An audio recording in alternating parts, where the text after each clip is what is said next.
जैसे ही रावण को समाचार प्राप्त हुआ कि इंद्रजीत लक्ष्मण जी के द्वारा मारा गया, यह दुखद समाचार सुनकर रावण के क्रोध का ठिकाना नहीं रहा। वह अपना बुद्धि और विवेक खो चुका था। उसकी आंखों में केवल प्रतिशोध की ज्वाला धधकने लगी। बिना सोचे विचारे उसने यह निर्णय ले लिया कि जिसके कारण मेरा पुत्र मारा गया है, आज मैं उसका भी वध कर डालूंगा।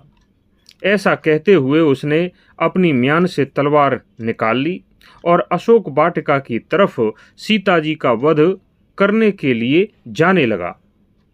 रावण को अब तक जितने भी योद्धा और उसके भाई व पुत्र मारे गए थे, तब इतना क्रोध नहीं आया था जितना क्रोध इंद्रजीत की मृत्यु पर आया था, क्योंकि इंद्रजीत रावण की तरह ही अजेय था।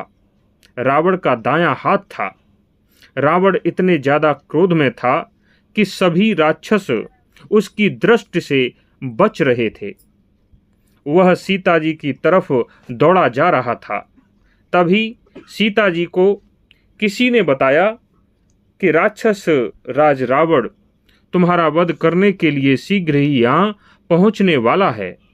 सीता जी बहुत दुखी हुईं और अपने भाग्य को कोसने लगीं। उधर रावण को समझाने वाला उस समय कोई नहीं था। डर के मारे सब उसके पीछे पीछे तो दौड़ रहे थे, लेकिन रावण को समझाने का साहस नहीं जुटा पा रहे थे।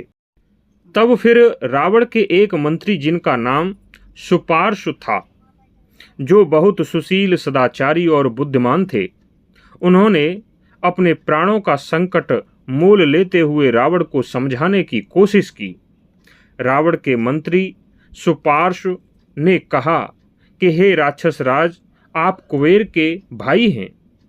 आपको धर्म का पालन करना चाहिए और धर्म का पालन करते हुए जनक नंदिनी सीता जी का वध नहीं करना चाहिए। हमारे शत्रु जनक नंदिनी नहीं बल्कि श्री राम हैं। हमें अपना क्रोध युद्ध भूमि में जाकर राम के सामने प्रस्तुत करना चाहिए। युद्ध भूमि में राम का वध करके आप अपने पुत्र इंद्रजीत के वध का बदला ले सकते हैं। सुपार्श्व के ऐसा समझाने पर रावण को होश आया कि वह धर्म से हटकर कार्य करने जा रहा था। तब उसने सीता जी के वध का अपना निर्णय बदल दिया और अपनी तलवार को मयान में रखते हुए अपने महल में वापस लौट आया।